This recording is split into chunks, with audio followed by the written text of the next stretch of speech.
we are struggling to get market elsewhere when we are not trading enough with ourselves. Intra-European trade is at 70%.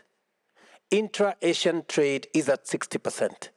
Intra-African trade is at 16%. If we make the AU a fit-for-purpose organization, and that is our intention, the notes President Kagame handed over to me says we must do 3 things, and which I intend to persuade my colleagues for us to achieve.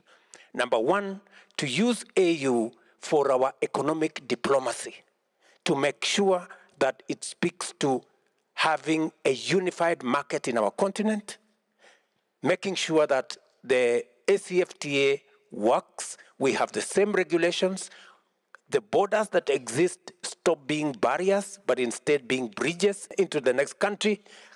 And I say this because in EAC, intra-trade between Rwanda, Kenya, Uganda, Tanzania, the EAC countries, is at 28%. It is the highest in the continent. It is the single highest regional economic bloc that has trade at that level.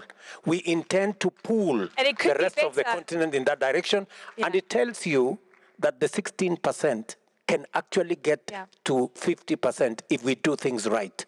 So this is the trajectory we are looking at. We are also looking at making sure that the AU deals with the challenges of infrastructure. You heard the president here talk about infrastructure.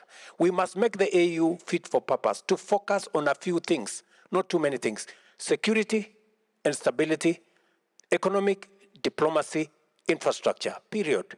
And then we make sure that it serves the continent well.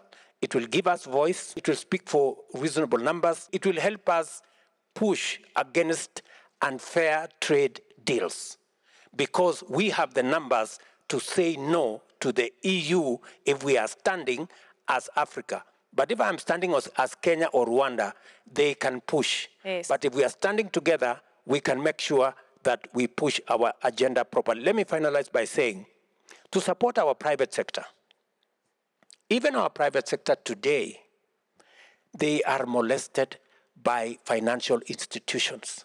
They are told, you are investing in the wrong place. You cannot put a factory in Africa, it is risky. They are charged high interest rates.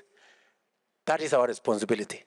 The AU must be able to fight for a fairer international financial architecture that de-risks investments in Africa and allows investors like Aliko and others who have the courage to invest in our continent to get resources at rates that make business sense for them to invest.